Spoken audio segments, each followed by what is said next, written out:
Spoiler warning for these two games. So I watched the video How Survival Horror's Greatest Monster Was Ruined, made by Pastra.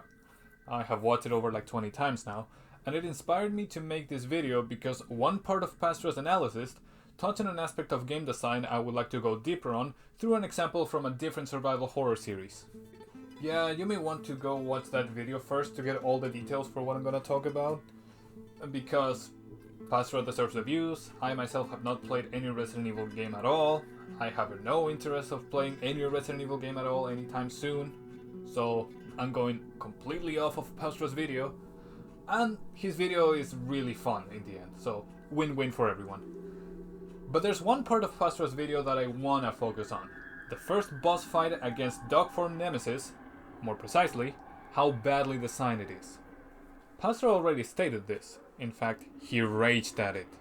The core issue is that this fight expects the player to rely on a single weapon, the grenade launcher loaded with the mine rounds, and balances the fight around it so much that it basically gimps all other weapons for this encounter, which is a problem since the grenade launcher is not a mandatory pickup.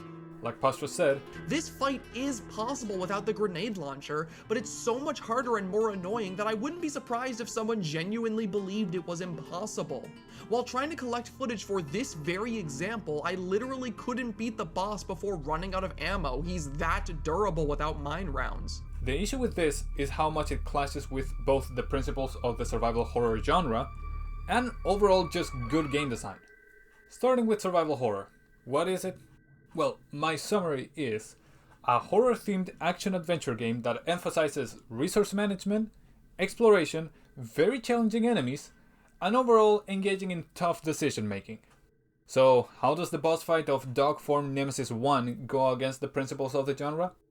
Well, since the grenade launcher is not a mandatory weapon to obtain in the game, it is possible to get into the fight without being able to use the mine rounds.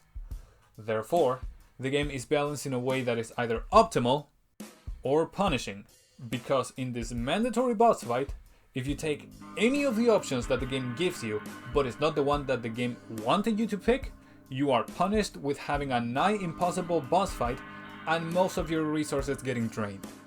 This goes against the principles of survival horror of weighing risk and reward, the tough decision making, aka how and what you use to beat the game. Because for this fight, the game changes the effectiveness of your tools so it can only be beaten in one specific way, or optimally, or acceptably in one specific way. It undermines the learning and scavenging you have done up to that point in favor of expecting you to grab a new weapon and use it with the ammo that is used only in this fight and never again, and doesn't even have the courtesy of making these mandatory pickups. So disregard of the mechanics and items until now, and disregard for the player's choices. And that kinda explains why it's bad game design in general. It's giving the player choices, teaching them that they can all work if used properly, and then punishing them when they suddenly get changed without even acknowledging this change. This is the point of Pastra's video that I want to use as a springboard to highlight an example of a game that, in my opinion, does a phenomenal job of actually preparing the player for a challenge, unlike the first Dog Form Nemesis fight.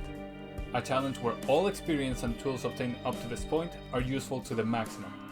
A game I cannot stop loving, Silent Hill Origins. Okay, I know people are gonna talk about this in the comments, so let me cover my ass right away. I know many Silent Hill fans think that this game sucks ass. I do recognize that this game has plenty of flaws, but regardless of those, I still think that this game has far more good than bad. But if you still think that it's bad, then fine by me. I will still love it, okay? Okay, now let's get to the actual topic of the video. The challenge I talk about happens a little bit into the second dungeon of the game. By the way, I'm gonna call all the main locations of the game dungeons, just for the sake of fluidity. The challenge has Travis, the main character, walk into a room with the camera locked pointing at Travis, while monsters are patrolling the center of the room, and having the player forced to walk into the aggro range of the monsters which are big, strong, and have a deceptively long-reaching lunging attack, and the camera position prevents you from even seeing the monsters until they can also see Travis. Sounds unfair, right? Well, I would love to let you guys know why this, while absolutely a challenging scenario, is actually a fair situation because the game prepares the player subtly and extensively. Let's begin. Number 1. Basic tips. Silent Hill Origins has a section in the title screen dedicated to tips. Here you can learn from basics like obtaining items, opening the map, interacting with the world, locking on a target, using healing items, dealing with low stamina, to more intermediate stuff like the mirror system and how melee weapons can have a wide variety of attacks and that these can change depending on the type of weapon. I bring this up to highlight how the game basically spoils itself in an effort to make sure that the player knows what they're getting into. It provides the knowledge for anyone who wants to check in at any moment. Yeah, from the title screen, but you can leave to it at any point in the game. Number 2. Combat. I already said that the challenge I'm building towards happens in the second dungeon of the game. Thus, you have to have already beaten the first dungeon, which means you have to have dealt with enemies. Let's talk about that. In the first dungeon, the Alchemilla Hospital, you get introduced to the first enemy, the Faceless Nurse. The weakest enemy in the game, can only use melee attacks and has a very simple grab that you can escape easily from to prevent all damage. The hardest thing that can happen with this enemy is that they may come in groups, and in cornering you, you may take some hits. So you're forced to face plenty of enemies with only melee weapons, since you cannot obtain any firearms until after the hospital, and since you only face faceless nurses in the hospital, you can learn how to use the weapons scattered all over the hospital in the safest environment, while also being an actual challenge that can kill you. You only get to face other enemies once you reach the boss of the hospital, the Straight Jacket, which becomes a normal enemy after defeating it as a boss, appearing in the streets of Silent Hill, where it can respawn endlessly as long as you're far away from their spawn location. It is the first enemy to have a range attack and has a grapple attack that is easier to screw up and get hit with. While you are introduced to this enemy in, again, a safe-ish space because it's just one of them in an enclosed area, once out in the streets, it's very easy to get cornered, from how many of them can chase you at once, their range attacks, and the hit stun they deal. So from this, the game teaches two things. One is how to deal with too many enemies, and the other is that running away is sometimes the better option since, again, they can endlessly respawn. Eventually you get to the second dungeon, the Cedar Grove Sanitarium, and in here you meet two new enemies. First is the Remnant, an almost completely invisible monster save for a metal cage in its torso, and the shadow that it casts when you shine the flashlight on them. Unlike previous monsters, the Remnant cannot be knocked down and finished off. It also has a faster attack rate, so you cannot stun lock it easily. It is stronger, and while it varies between individual Remnants, it has plenty of health. And for the other enemy introduced here, I will focus on that later, but all these situations are small teachings that test the player's knowledge of the game's combat, weapons, controls, attack types, aggro, and avoiding. Number 3. Resource management. Unlike the previous Silent Hill games, in Origins all melee weapons have durability, making it so they are like consumables and firearms. All of them must be managed. While this sounds lame at first, and it can be, the game does actually provide a ton of melee weapons, and you would only run out of melee weapons if you carelessly use them on more enemies than necessary, like for example all the respawning monsters in the streets.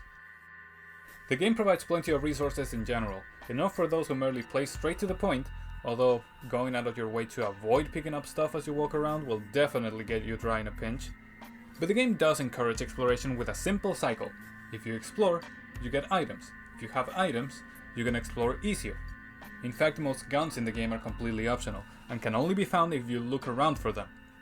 And the same goes for ammo, to the point of getting ammo for guns that can only be obtained at a later time, which, in turn, further promotes exploration. Yeah, I know, I'm making it sound like the game is a cakewalk. But remember that there's enemies everywhere in this game. Exploring can absolutely cost you more resources than it yields. It is a risk for a reward. I'm just focusing on the positives because, as a survival horror game, it is its job to make you feel hopeless. So all these 3 points, core mechanics / title screen tips, combat, and resource management. These should give feedback between one another to teach you how to better play the game, learning how to use the controls, baiting and avoiding enemies, dealing with taking damage, waging risks and reward. All good, that's how you learn to play the game effectively, right? So, with all this in mind, let's return for a little bit to the challenge, before I add the final bit of info needed, and then we'll check how the challenge actually plays out. So, you walk into a room, Travis is facing the camera and the camera is locked into position. You cannot place the camera behind you like you can in more open areas, and behind the camera are located two strong enemies who can corner you easily. Thus, we get to talk about this monster, the Carrion. Carrion is a deceptive little beast. It seems to be a skinned, half-run-over cow with sharp teeth and a featureless, malformed face. It slowly drags itself forward with its trembling back legs, and it appears to be a very slow and cumbersome enemy. Yet as soon as it notices you and gets in attack range, it will launch without warning several meters ahead. It is the only attack this enemy has, and its recovery time is ridiculously low. You can use it over and over again, and if the player tries to just brute force some hits in, especially with just the fist, most of the time Carrion will always interrupt the player, leading to a quick death. So this is not an enemy that can be treated lightly. Carrion is introduced in a very special way though, and I do think this is important for the challenge. A subtle way to prepare the player for both the challenge itself and for the player to learn that enemies will get much more difficult than they have been so far. The room where Carrion is introduced in is approached from a stairwell with a save point, and as soon as Travis goes through the door, the camera is focused on Carrion, half visible as it walks down a long narrow hallway. The camera is positioned in a way where Carrion is the focus, but Travis is closest to the camera, giving the player a nice bearing on their positions. And to top it all off, the music stinks in to properly reinforce the message, get ready. This room is, in my opinion, perfect for the player to learn how to fight this monster.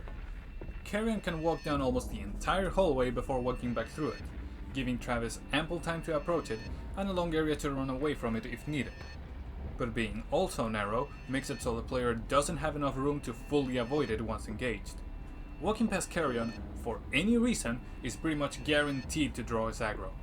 A wonderful blend of danger and safety. Furthermore, this room has 5 doors connected to it. 4 of them can be crossed, so once again, the player has ample choices to get out of the reach of Carrion. And once again, the room that leads into this Carrion room has a save point in it. Threat and safety, the two sides of this amazingly balanced coin. But Kraser, how is this actually threatening if you have so many safety options? Well, that's very simple. You see, regardless of how many options you have and take in this room, they all build around the threat that is Carrion. So, let's go through all the 5 doors in this room, one by one, so I can elaborate. Door number 1, the one you came from. This will be just an escape route, as you cannot progress if you walk back this door. Door number 2, located right in front of the door you get into this room through. What is the risk behind it? There's 3 remnants behind it. If they all gang up on you, that's arguably much worse than a single Carrion. There's pickups down this route, but that's about it. Door number 3. This is the locked one, right behind Carrion's starting point. It is a small storage room. It has some pickups and can only be accessed deeper into the sanitarium. Door number 4, the door at the end of the hallway. This room is important for a later event, and since it is at the end of the hallway, you must walk past Carrion to get to it. And door number 5. This door is right next to Carrion's spawn point, and it is the only one you need to cross to progress the story. Aha! So all the doors that have risks are not even needed at this point, and if you wait a bit for Carrion to walk down the hallway, you can just access the one door you need without fighting it. Why, you're quite correct, hypothetical commentator. And that's another thing that this room teaches. You can stealth past enemies like this. To recap this section, this is the introduction of Carrion, a room that offers plenty of opportunity, and all of them have its threats. All of them waged around this one enemy. In other words, all of them are ways for the player to interact with this enemy, because yes, even stealthing and running away from Carrion are ways to deal with the problem at hand. This sort of dead cow is in the way. I also think that the way that the presentation focuses on Carrion so heavily, it draws the player into just worrying about it first and foremost. Personally, it made me think, I need to take this thing out before it sees me. Which, in turn, leads to getting one or more of all the outcomes, which includes learning how to fight it.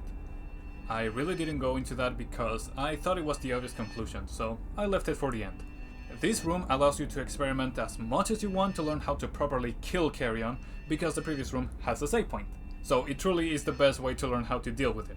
Fair, considering this enemy becomes really common after this.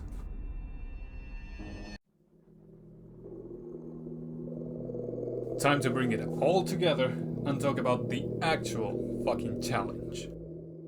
The room of the challenge opens with Travis facing the camera. The static immediately goes off on the radio, which, in case you didn't know, means that there's enemies nearby, Silent Hill staple, and the camera cannot be moved. As the player has to approach the center of the room, you guessed it, 2 carrion are circling the center of the circular room.